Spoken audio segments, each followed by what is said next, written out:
The wind came first, sharp, whistling through the high mesas like 1,000 angry ghosts. Snow followed, sweeping down the San Pedro cliffs in great white waves. The desert wasn't used to such fury. Even the coyotes had gone silent. In the middle of it all stood a small log cabin, half buried against the slope, its windows glowing dimly from a fire that fought for life against the cold. Inside, Taza sat cross-legged beside the hearth, sharpening his knife with slow, careful strokes. His face, carved with years of sun and solitude, reflected the glow of the firelight. High cheekbones, long black hair, eyes dark as obsidian. He was 35, though the mountains had aged him faster. Once he had belonged to a tribe, a family, a people. Now he belonged only to silence. The wind moaned through the cracks in the cabin walls, and he listened as if it spoke a language he knew well. The mountain was his only company now, the fire his only friend. He had chosen this exile after too many wars, too many graves. The world beyond the cliffs no longer called his name. But that night the mountain carried another sound, one that did not belong. At first it was faint, a muffled rhythm that grew stronger with each gust of wind. Hooves, a single rider pushing hard through the storm. Taza's head lifted, his senses sharpening like a wolf's. He rose, pulled his rifle from the wall, and moved toward the door. When he opened it, the wind nearly tore it from his hands. Snow blinded his vision, but the sound was close now, desperate, staggering. Out of the white haze came a horse, its flanks caked with ice, its breath a cloud of pain. On its back slumped a figure wrapped in a torn shawl. The horse stumbled the last few steps before collapsing in the snow. The rider fell with it, crumpling to the ground. Taza moved quickly, kneeling beside the body. A woman, her face pale, lips blue, eyes closed. He brushed snow from her cheek and felt faint warmth beneath his hand. Alive, barely. Without a word, he gathered her into his arms and carried her inside. The door slammed shut against the storm. He laid her on the floor near the fire, peeling away the soaked shawl and cloak. Her hair spilled loose, light brown, tangled, glinting with melting frost. Her dress was torn at the sleeve, one hand scraped raw. She must have ridden through the storm for miles. He could see the exhaustion written across every line of her face. Taza fetched a blanket from his bed and wrapped it around her shoulders. Then he poured a small measure of hot water from the kettle and lifted her head carefully, forcing her to sip. She stirred weakly, whispering something he couldn't quite understand. The words were English, but the storm outside drowned most of them. "Please," she murmured. "Don't let them find me." Her eyes opened then, gray as winter sky, and for a heartbeat she met his gaze. What she saw there made her tremble again, though she couldn't tell if it was from fear or relief. "You safe," he said quietly, his voice deep and deliberate. "No one find you here." Her lips parted as if to speak, but the words never came. Her body gave out. She collapsed again, and Taza caught her before her head hit the floor. He lifted her once more, laying her gently on his bed by the fire. Outside, the storm howled like a living thing, raging against the walls. Inside, the cabin held its own fragile stillness. The fire crackled, casting shifting light across her sleeping face. Taza sat nearby, watching her breathe, listening to the rise and fall of her chest. She was not from his world, he could tell that much. She carried the scent of town life, of iron and perfume and sorrow, but the mountains had brought her to him, and in their harsh way the mountains rarely did anything without reason. He looked once toward the door, then back to her. For the first time in many years the lone Apache was not alone, and outside, the storm went on. Wild, unrelenting, as if guarding the secret the mountain had just delivered. When Clara Hayes woke, the storm had quieted into a hush, a heavy, white silence that pressed against the cabin walls. For a long moment, she didn't know where she was. The ceiling above her was made of rough-hewn logs, and the air smelled faintly of smoke and pine. Her throat burned, her body ached, and every muscle in her legs felt as if it had turned to stone. Then she saw him. The man sat cross-legged near the fire, motionless except for the rhythmic movement of his hands. He was cleaning a knife, slow and deliberate, the blade glinting in the light. His hair was long, black, and bound loosely at the neck. His skin was copper-toned, marked by the harsh sun of the Arizona wild. For one startled heartbeat, Clara thought she'd died and been delivered into the camp of an Apache raider. She tried to sit up, but pain shot through her ribs. The man looked up immediately, his dark eyes meeting hers, calm, assessing, and unreadable. "You wake," he said quietly. His voice was deep, steady as stone. Clara froze. Where am I?" "Cabin," he said simply. "You ride into storm. Horse dead. You almost same." She remembered then. The wind tearing at her shawl, her horse stumbling in the snow, the shadows closing in. She had ridden through the night desperate to escape. And now, she was here, alive, in the home of a man who looked at her as though he carried a lifetime of sorrow behind his eyes. He rose, poured something steaming into a tin cup, and handed it to her. "Drink, warm." She hesitated, staring at the cup, then at him. But the ache in her body was stronger than her fear. She drank and found it was only hot water with a hint of herbs. It soothed her throat instantly. "Thank you," she murmured, her voice barely more than a whisper. The man gave a short nod, then went back to his seat by the fire. For a while, the only sound was the popping of wood and the faint hiss of melting snow dripping from the roof. Finally, Clara found her voice again. "You saved my life." He didn't look at her. "Storm brought you here." "Not me," that answer puzzled her. There was no trace of pride or warmth in it, just truth spoken plain. She studied him quietly. There was something about the way he moved, careful, measured, as if every motion carried purpose. His cabin was spare but tidy. A small bed, a fire pit, tools lined neatly against the wall. Everything about him spoke of control, of a man who had long ago learned to survive alone. "My name's Clara," she offered softly. "Clara Hayes," he paused before answering. Taza, she repeated, testing the sound. "You live here alone?" "Yes." He looked up then, his gaze steady. Many winters, her heart sank a little. "You have family?" His eyes shifted toward the window. The storm outside had calmed, but the memory in his face looked darker than any weather. "Had."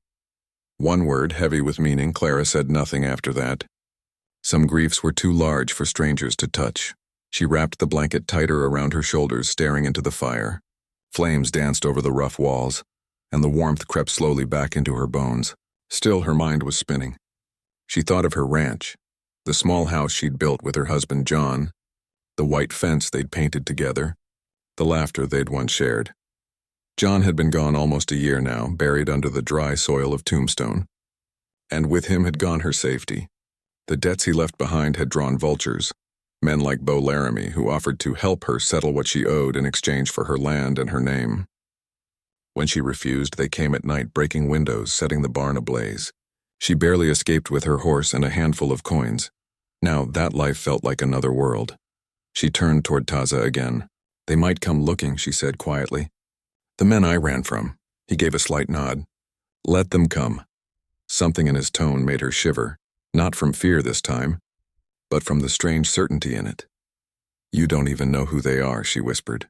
He met her eyes, and for the first time, she saw the faintest trace of emotion there. "I know what men like that are." The fire cracked loudly between them, and the cabin seemed smaller for the silence that followed. Clara wanted to speak, to thank him again, to ask what kind of man he was, but the weight of exhaustion pulled her back down. Her head fell softly against the blanket. Before sleep took her, she heard his voice once more, low and firm, almost a promise to the wind. "No one find you here."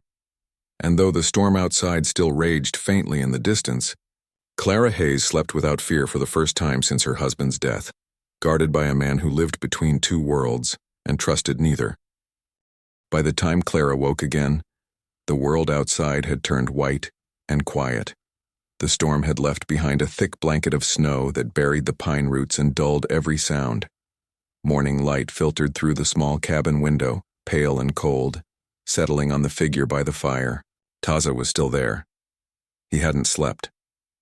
He sat on the floor, his back straight, his eyes fixed on the slow burn of the coals. Steam rose from a tin pot beside him. The air smelled faintly of herbs and pine needles. Clara pushed herself up on one elbow, every muscle stiff from the night before. He noticed immediately. "You wake again," he said, not turning his head. I think so." Her voice was still hoarse. "How long have I been asleep?" "2 suns," he replied. "You had fever." I make drink for it. She blinked. You stayed here the whole time? Taza gave a slow nod, then poured something from the pot into a small cup and brought it to her. The steam carried the scent of wild mint and something bitter. Drink, he said. Good for heat and body. She took it with trembling hands and tried to sip. The taste was strong, earthy, almost burning, but it worked. Warmth spread through her chest. Thank you, she murmured, watching him return to his place by the fire. You didn't have to. I did, he said simply. Storm not let me bury you. His bluntness startled her, but it made sense. Everything about him was stripped down to what mattered. No extra words, no polite lies.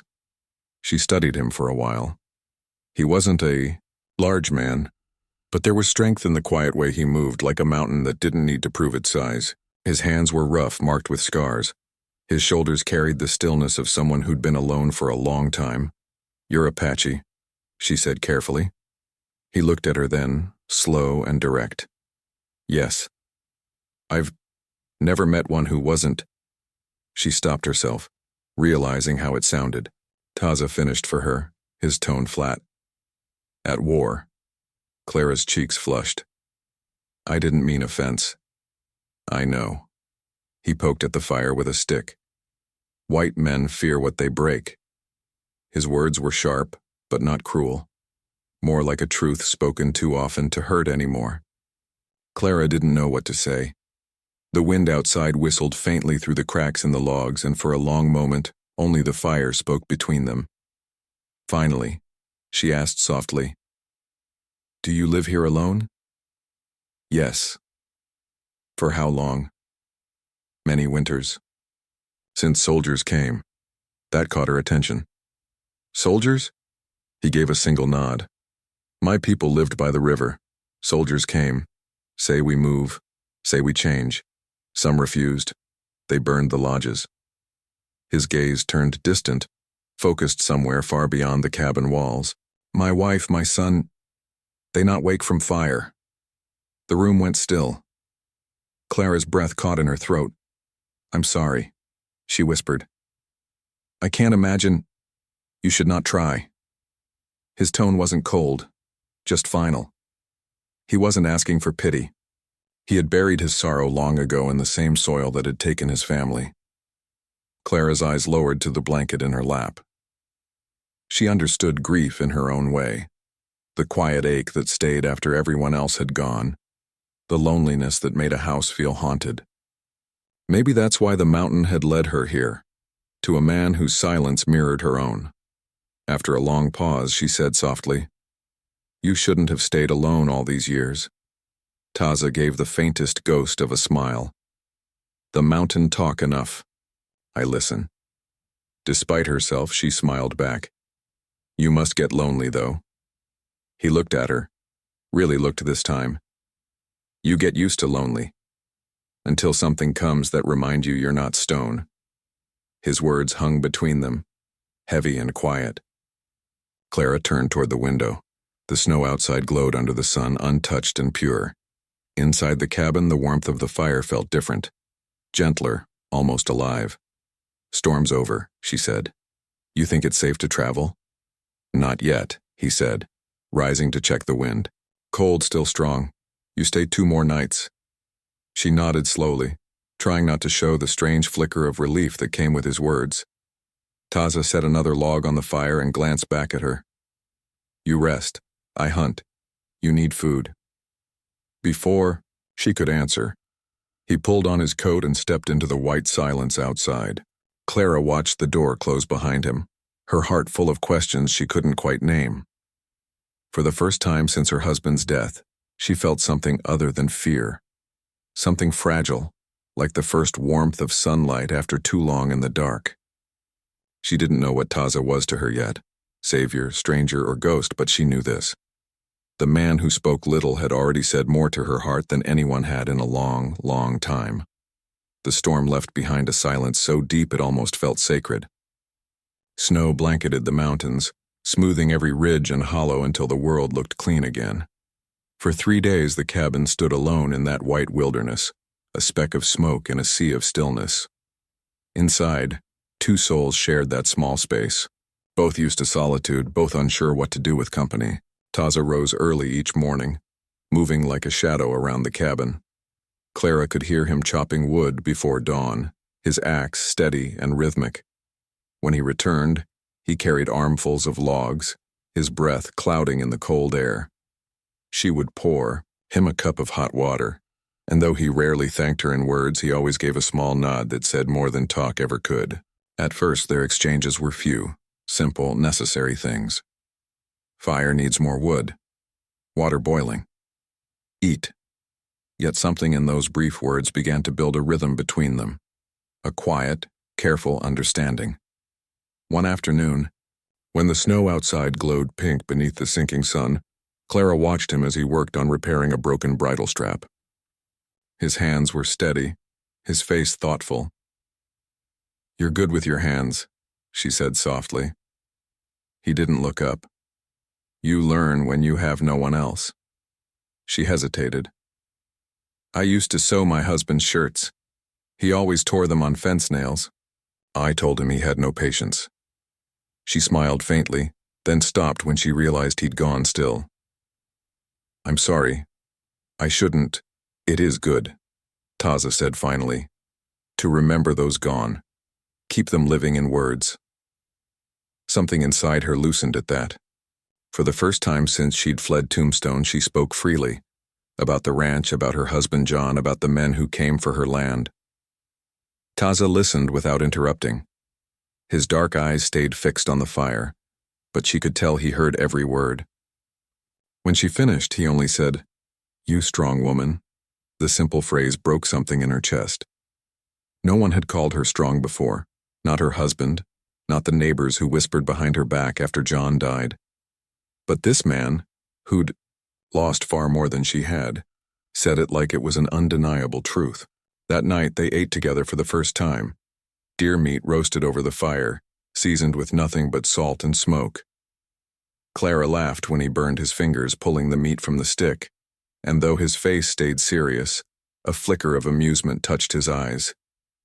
It was the first time she'd seen him almost smile. Later, when the fire burned low, Clara wrapped herself in the blanket he'd given her and watched him sit by the door, carving something from a piece of bone. The steady scrape of his knife filled the room like a heartbeat. "Do you ever get tired of being alone?" she asked quietly. He didn't answer right away. The knife stopped moving. "Alone is quiet," he said at last. "Quiet is peace." "And peace?" she asked. He looked into the fire. "Peace is not love." The words startled her. She wanted to ask what he meant, but the look on his face told her he wasn't speaking to her. He was speaking to ghosts. She fell silent, feeling a weight she couldn't name settle in her heart. Hours passed. The flames dwindled to glowing embers. When Clara finally lay down, the cold crept in from the floorboards. She shivered despite the blanket. Taza noticed. Without a word, he rose, took another hide from the corner, and spread it over her shoulders. His hand brushed her arm for only a second, but the touch sent a warmth through her that no fire could match. She turned her head slightly. "Thank you." He said nothing, just looked at her for a long, quiet moment before returning to his place by the door. Clara lay awake long after that, listening to the wind outside and his slow, steady breathing inside. Something about his silence had changed. It no longer felt distant but protective. When dawn came, she woke to find a small carving beside her blanket, a bird with its wings spread, delicate and unfinished. She held it in her palm, tracing the lines with her thumb.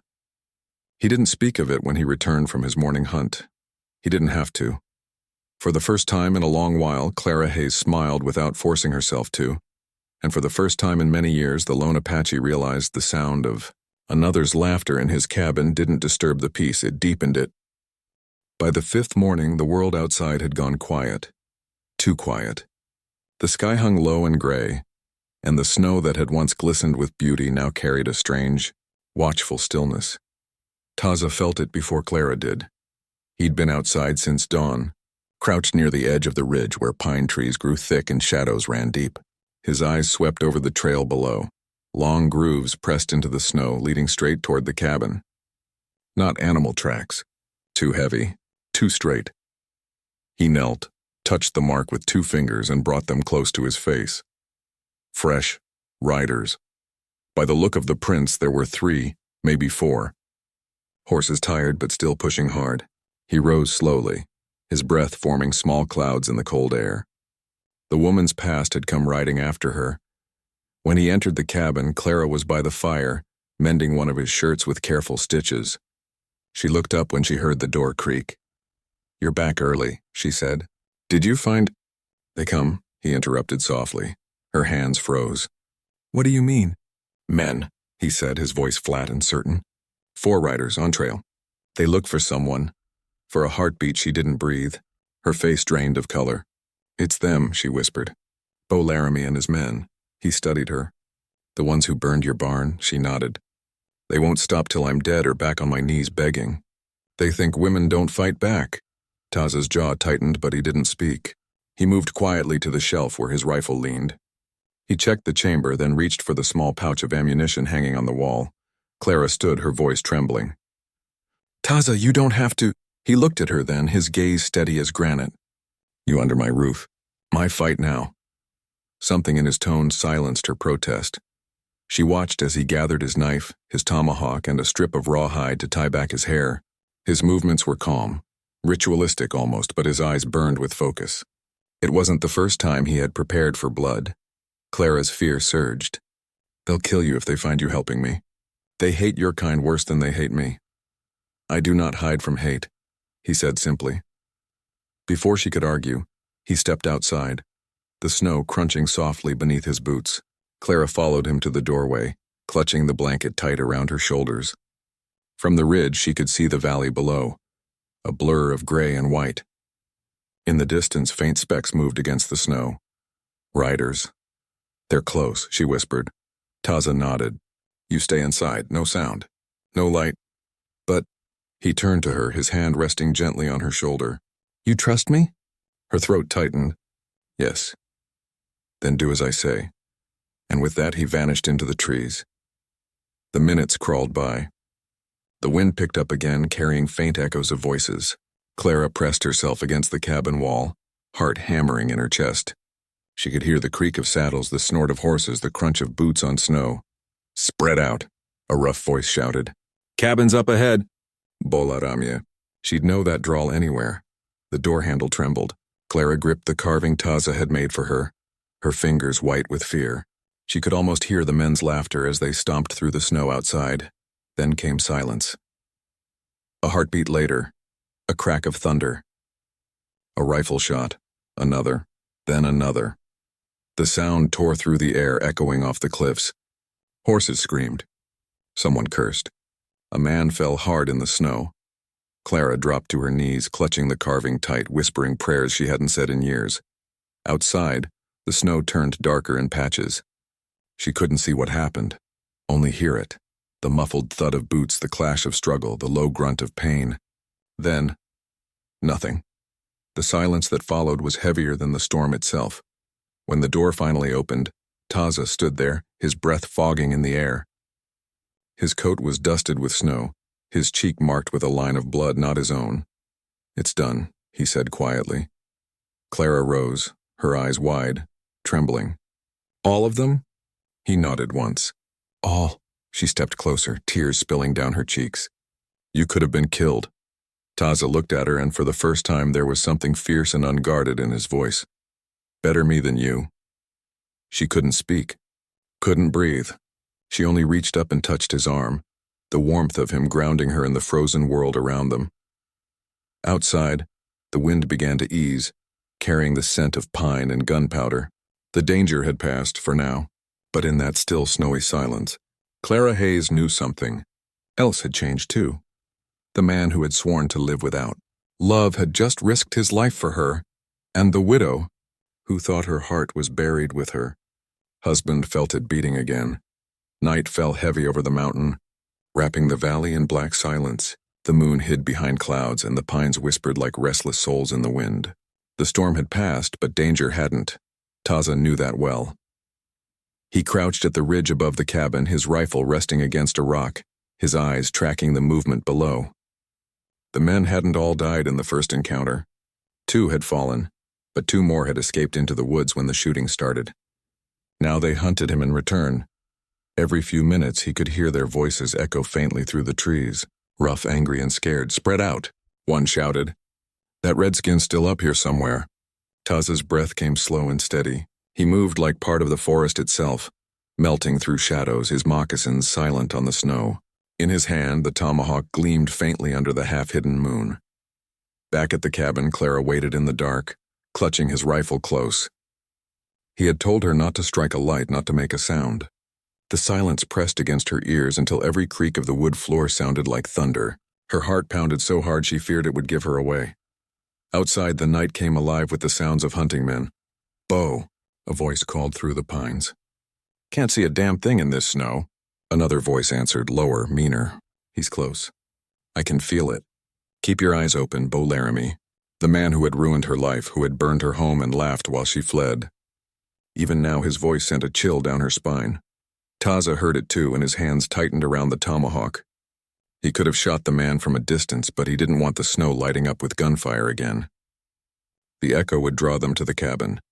He needed this finished before dawn, quietly. He circled wide through the trees, his steps light, his breathing shallow. He moved by instinct, guided by the mountain and the faint scent of smoke from the men's breath. When one of them stepped from behind a fallen pine, Taza was already there. The tomahawk flashed once, quick and final. Snow swallowed the sound. Taza dragged the body behind the tree and covered it with branches. Then he turned toward the faint flicker of movement to his left. Bo. The man stood broad-shouldered in the darkness, his revolver drawn, his face twisted with anger. "Come on out, savage," he called. "You killed my men, you'll die like one." Taza said nothing. His silence unnerved Bo more than any threat could have. The outlaw turned in circles, gun jerking toward every shadow. That's when Taza moved. He came down the slope in one fluid motion, silent until the last second, then struck hard. The 2 men collided, their bodies rolling through the snow. Bo's gun went off, the flash lighting the trees for a heartbeat. Taza drove his shoulder into the outlaw's chest, wrenching the gun away. Bo swung wildly, his fist catching Taza's cheek. "You should have stayed in your hills," he snarled. Taza answered with a blow to the ribs that made Bo stumble. "This my hill," he said quietly. "And she my guest." Bo laughed through bloody teeth. "You think she's yours? She's not worth dying for." The words barely left his mouth before the tomahawk did. The blade caught the moonlight as it came down, clean and final. Bo Laramie's body went still, his gun slipping from his hand into the snow. Taza stood over him for a long moment, chest heaving, eyes cold and distant. He didn't feel victory, only the old ache of taking another life. The snow beneath his boots was already turning dark. When he finally returned to the cabin, the wind had begun to rise again. Clara was waiting by the door, pale and trembling, the rifle still in her hands. "Taza," she gasped when he appeared. She ran to him before she could stop herself. "You're bleeding!" He looked down at the shallow cut on his arm, shrugged. "Not mine before. Now is." She reached for him anyway, pulling a strip from her skirt and pressing it against the wound. "You saved me again," she whispered. He met her eyes. "You would do same." Her lips parted, but words failed her. She just held his arm, her fingers trembling, the nearness of him making her heart beat faster than fear ever had. Outside, snowflakes began to fall again, soft, almost peaceful. The mountain had claimed its blood, and now it covered the evidence with white silence. Inside the cabin, Clara and Taza stood close by the dying fire, their breaths mingling in the cold air. Neither spoke of what had happened, or of the strange new bond that had taken root between them in the heart of violence and storm. But both knew. Something had changed forever beneath those pines. When dawn broke, it came pale and slow, like the mountain was hesitant to wake after what had happened in the night. The snow had stopped falling, leaving the forest wrapped in soft silence. Not a crow cried, not a wind stirred through the pines. Taza stood at the edge of the cabin clearing, bareheaded, his hair tied back, watching the sun push through the clouds. He hadn't slept. Blood had dried on his sleeve. The tomahawk hung loose at his side.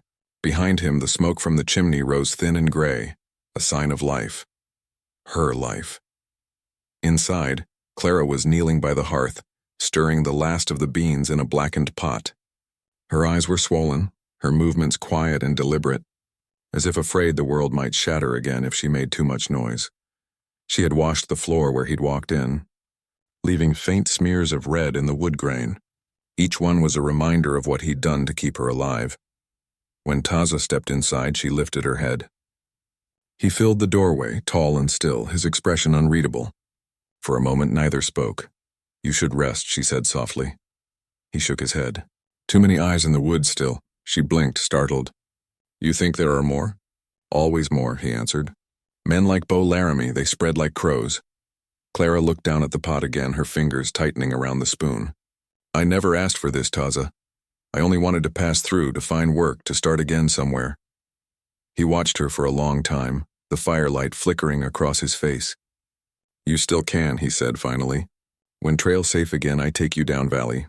His voice was gentle, but something inside her twisted painfully. The idea of leaving him, of walking away from the man who had stood between her and death, felt wrong in a way she couldn't name. She nodded anyway. "Yes, of course." Taza stepped closer to the fire, crouching beside her to warm his hands. "You lost much," he said quietly. "Husband, home, all gone." Clara swallowed hard. The memories came back sharp. The burning house, her husband's body, the laughter of outlaws. "I lost myself too," she whispered. "I thought, maybe I died with them." Taza turned his head, his dark eyes meeting hers. "You alive now," he said simply. "Storm tried to take you." "Didn't." Her throat tightened. "Because of you." He looked back at the flames, his jaw flexing. "Storm take everything from me too," he said after a pause. "My people, my brother, my woman." Her eyes widened. "You had a wife?" He nodded once. "Long ago. She was taken by soldiers when I was young. Never saw her again." His voice stayed calm, but there was something hollow in it, like a wound that never closed. Clara's heart softened even more. For the first time, she saw past his stillness, past the fearsome stories whispered about Apaches. Beneath it all, he was a man who had lost as much as she had. Silence hung between them again, broken only by the fire's low crackle. Then, as if remembering something, Taza stood. "I bury men down by creek," he said. "They won't be found. But snow melts soon. Others may come." Her hand shot out before she could stop herself, catching his wrist. "Don't go far," she said quickly, almost pleading. "Please." He looked down at her hand, small, pale against his skin. Slowly he nodded. "Not far." When he left, the door creaked softly behind him. Clara watched him go through the frosted window, his figure moving sure and silent across the snow. There was strength in him, but also something she couldn't explain, a kind of loneliness that reached out and wrapped around her heart. Hours later, he returned carrying fresh water and a rabbit for stew. He set them down without a word, but his eyes met hers again, and this time something passed between them. Unspoken, undeniable. Clara felt her chest tighten.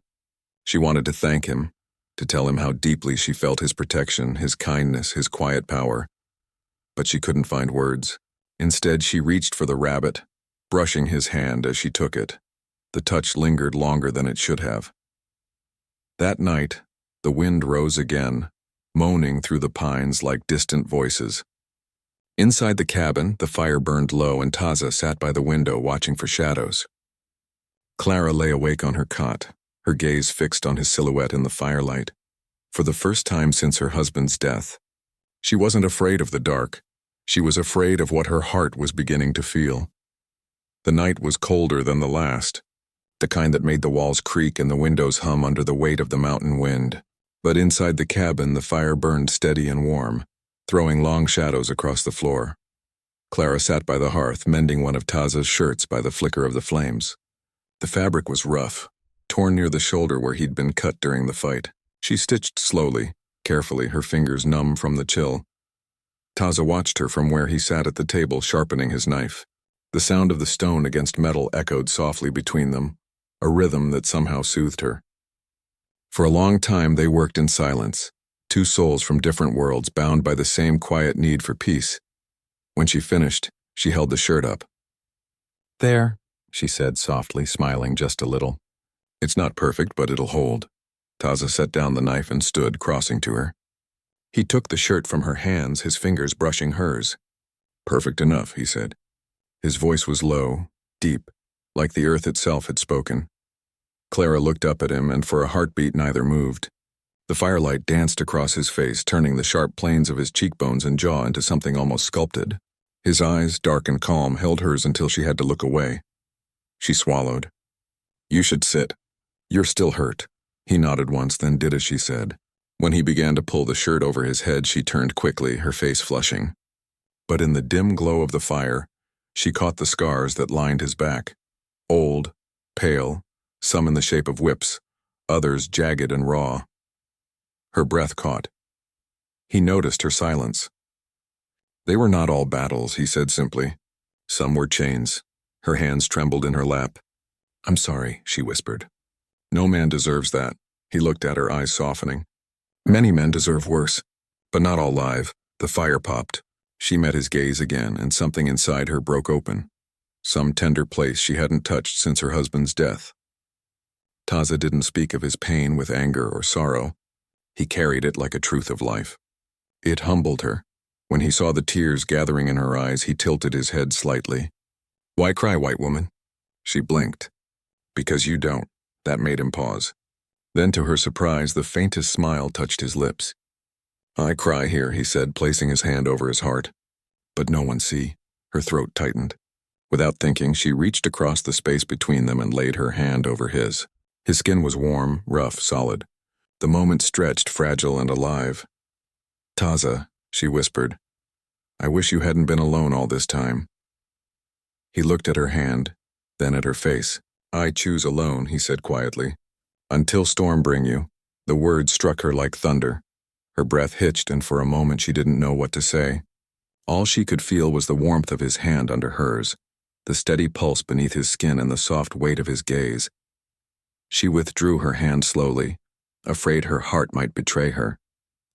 The storm saved us both then, she murmured. He nodded once. Maybe storm was mercy. Outside, the wind howled through the pines, but the cabin stayed warm, wrapped in its own small world of light and silence. Taza moved to the fire, tossing another log into the flames. The sparks rose like stars, and their glow painted Clara's face gold. You go soon, he said, his tone even but distant. Snow melt. Roads open. You find new home. Clara's lips parted. The words should have comforted her. They didn't. And you? She asked. I stay, he said. This my mountain. My grave, maybe. She stood then, her voice breaking. You speak like a man who's already dead. He turned to her, his expression unreadable. Maybe I was, he said. Before you. The fire crackled louder, like it was listening. Clara took a step closer, heart racing. Then don't stay dead. Taza? He looked at her for a long, silent moment, and something unspoken passed between them. Something neither dared name. But both felt deep as blood and bone. Outside, the storm raged again, but inside, there was warmth enough for two broken souls learning, at last, that even the hardest hearts could thaw. The snow began to melt. Slowly, the drifts around the cabin sank into the earth, and the sound of dripping water filled the mornings. Birds returned to the pines, their calls bright against the cold air. The world was waking, and with it came the ache of choice. Clara stood at the doorway, shawl wrapped tight around her shoulders, watching the stream cut through the thawing ground. The mountain looked softer now, almost kind. But that only made her heart heavier. The road would soon be clear enough to travel. She could leave. She should leave. Behind her, Taza was splitting wood, his bare arms flexing as he brought the axe down with quiet rhythm. Every strike echoed through her chest. For weeks he had rebuilt what the storm had nearly destroyed. New walls, stronger fences, a small pen for the horses. He worked without complaint, as though the land itself drew strength from him. But lately, he spoke less. Clara felt the distance growing between them. Though he hadn't moved a step. When she brought him water, he nodded his thanks but didn't meet her eyes. When she tried to speak of the future, he only said, "Future comes by itself." That morning, she couldn't take it anymore. "Taza," she said quietly, setting the bucket down beside him. "Will you come with me? Down to the valley?" He paused mid-swing. The axe stayed in the wood. Slowly, he looked up. Valley not for me, her heart sank. Why, you'd be safe there. You could start again. His eyes, dark as riverstone, met hers. Men down there don't forget faces like mine. They remember wars. They see Apache, nothing more. Clara took a step closer. Then we'll go somewhere farther. A place where no one knows either of us. He gave a small, almost sad smile. And if they see you beside me? White woman with red man? They hurt you for that, she shook her head. I don't care what they say. He turned away, pulling the axe free, his voice low. But I do. For a long moment, only the wind spoke. Finally, Clara whispered, You think I'm afraid of shame? After all I've lost? Taza stopped, his back still to her. You're not afraid, he said softly. But you belong to Light World. I live in shadow. When you go back, they take you in. When I go back, they hang me. The truth of it hit her like cold water. She wanted to argue, but there was no lie to cover that kind of truth. She wrapped her arms around herself. So this is goodbye then? Taza didn't answer right away. He swung once more, the wood splitting clean. Then slowly he said, When road clear, I take you to Edge. After that, you go your way. She turned and walked back to the cabin before the tears could fall. That night she couldn't sleep. The air was too still, her heart too loud. Every time she closed her eyes, she saw him, silent, strong, sitting by the firelight as he always did, guarding the night like he was born to it. Near dawn, she rose from her cot and went outside. The moon was pale over the pines, silvering the snowmelt. Taza sat on the steps, rifle across his knees, eyes watching the dark. You don't rest, she said softly. He looked over his shoulder. Storm never rest either. She came closer, standing beside him. Maybe it should, she said. Maybe it's time. He studied her face for a long time, then nodded once. Maybe. A pause hung between them, one heartbeat, then two. Then Clara said what she'd been holding inside for days. Taza, I can't go. His head turned sharply. What you mean? I can't go back down there. There's nothing left for me. No home, no kin, no peace. Her voice trembled, but she didn't look away. Everything I needed I already found. Here. He rose slowly, the moonlight washing across his face. You sure? Yes, she breathed. But I need to know if you want me to stay. He didn't move, didn't speak. But his eyes, those dark, quiet eyes, softened in a way that made her heart stop. Finally, he said, If you stay, you not guess no more. You stay, you belong. The words fell heavy and sacred between them.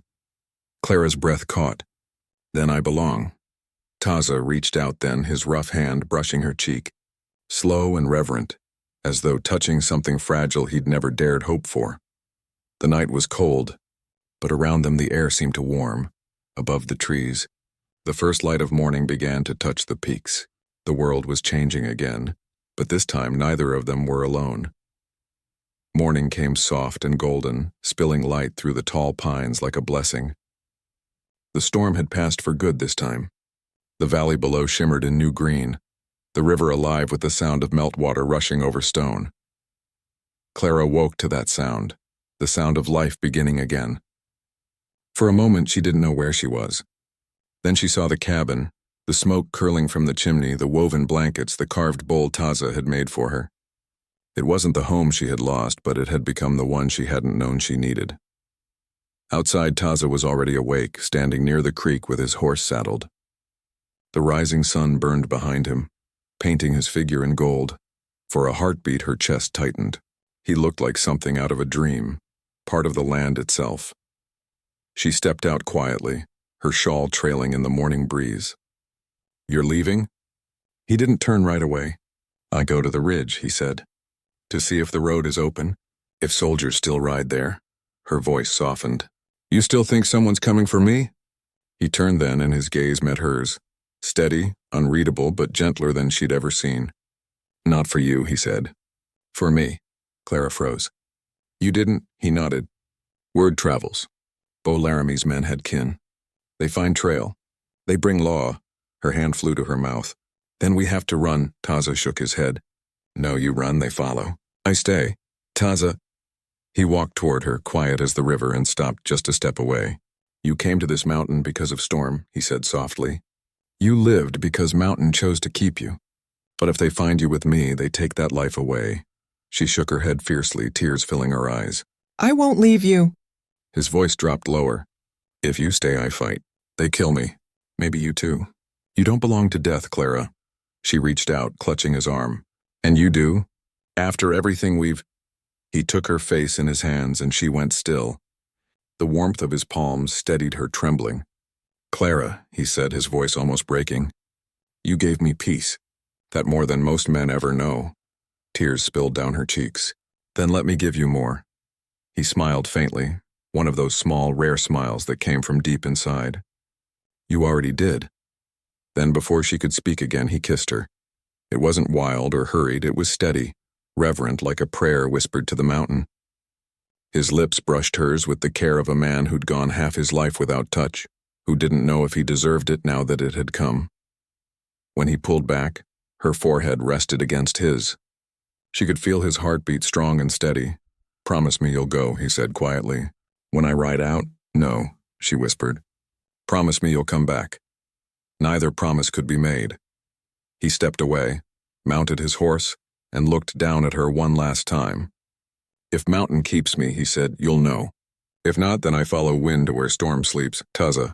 He touched his chest in that Apache way, heart first, then skyward, and rode toward the ridge. Clara stood there long after he was gone, her tears drying in the cold wind. The sound of his horse faded into the forest until only the birds and the river remained. Days passed. She waited, tending the fire, whispering his name to the trees. But no rider returned. Then one dawn, as mist lifted from the creek, she saw something tied to the gate. A single eagle feather bound with a strip of his leather cord. Her hand went to her mouth. She knew what it meant. He lived.